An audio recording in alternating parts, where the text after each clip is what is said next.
Hi అండి, welcome to my channel. మనలో మాట. బూడిద గుమ్మడికాయలు వడియాలు పెడుతున్నానండి. చూడండి, చిన్న చిన్న ముక్కలుగా కోసానండి. కోసేసి బాగా ఉప్పు పసుపు వేసి బాగా పిసకాలండి. బాగా పిసికితే వాటర్ అంతా వచ్చేస్తుంది. ఊరి నుండి తెచ్చానండి గుమ్మడికాయలు, 4 గుమ్మడికాయలు. 4 గుమ్మడికాయల్లోకి 3/4 కేజీ పప్పు నానబెట్టానండి. నైటే కోసేసి ముక్కలు పసుపు ఉప్పేసి పిసికేసి ఒక క్లాత్లో, పలచని క్లాత్లో నిండి వేసుకొని ఈ విధంగా ఇట్లా వేసుకోవాలండి. వేసుకొని ఆ రసమంతా పిండేయాలండి. ఆ క్లాత్లో వేసుకొని ఆ రసమంతా పిండేస్తే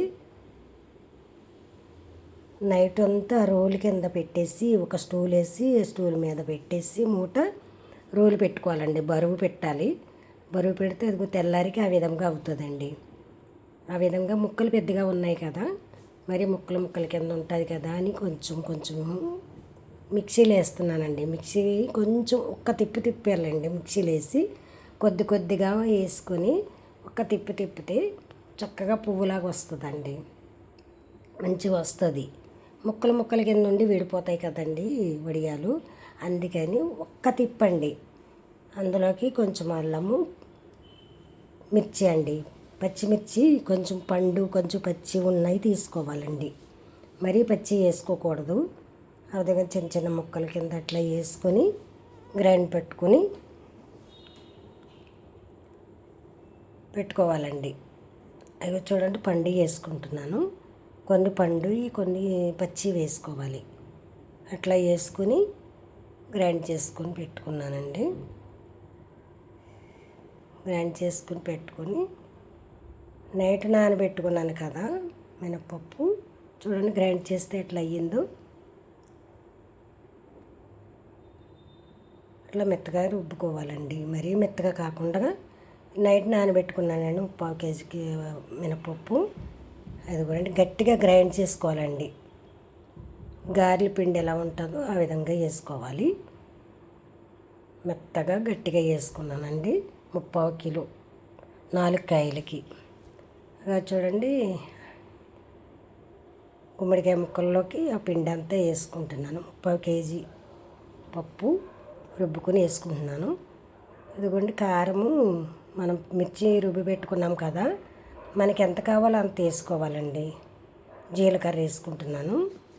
జీలకర్ర కూడా వేసుకోవాలండి.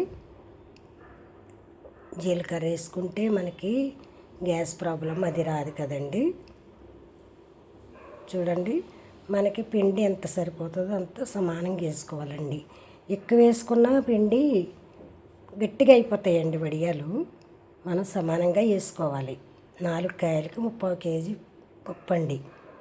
చక్కగా సమానంగా సరిపోయింది. చూడండి, అది మనండి ఒక ప్లాస్టిక్ కవర్ కానీ క్లాత్ కానీ తీసుకొని చిన్నగా కొద్దిగా పెద్దగా పెట్టుకున్నాం అనుకోండి, వేపేటప్పుడు లోపల వేగవు కదండి. అందుకని ఇట్లా వేసుకోవాలి. చిన్నగా పెట్టుకోవాలి వడియాలు. ఒక్క రోజులో ఎండిపోయినాయండి అసలు వడియాలు. ఒక్క రోజులో ఎండకైతే ఒక్క రోజులోనే అయిపోతాయండి, ఆరిపోతాయి. చూడండి, అన్నీ వచ్చినాయండి. 4 కాయలకి అన్ని వడియాలు వచ్చినాయి. చాలా బాగా వచ్చినాయండి. ఒక్క రోజులో ఎండిపోయినాయండి. చూడండి ఎంత బాగా అయినాయో. చాలా బాగా వచ్చినాయండి. గిలగల్లాడిపోతున్నాయి అసలు. ఎట్లా ఉన్నాయో చూడండి, ఎంత బాగున్నాయో. వేపుకొని చూద్దామండి. కొంచెం ఆయిల్ వేసుకొని కొద్దిగా వేపు చూపిస్తాను. చూడండి ఎంత బాగున్నాయో. టేస్ట్ చాలా బాగుంటాయండి. మా ఆంధ్రాలో ప్రతి ఒక్కరు ఎండాకాలం వచ్చిందంటే వడియాలు తప్పనిసరిగా పట్టుకుంటారండి. వడియాలు, పచ్చళ్ళు, అన్ని రకాల పచ్చళ్ళు, గుమ్మడికాయ వడియాలు అయితే తప్పనిసరి పట్టుకుంటారండి.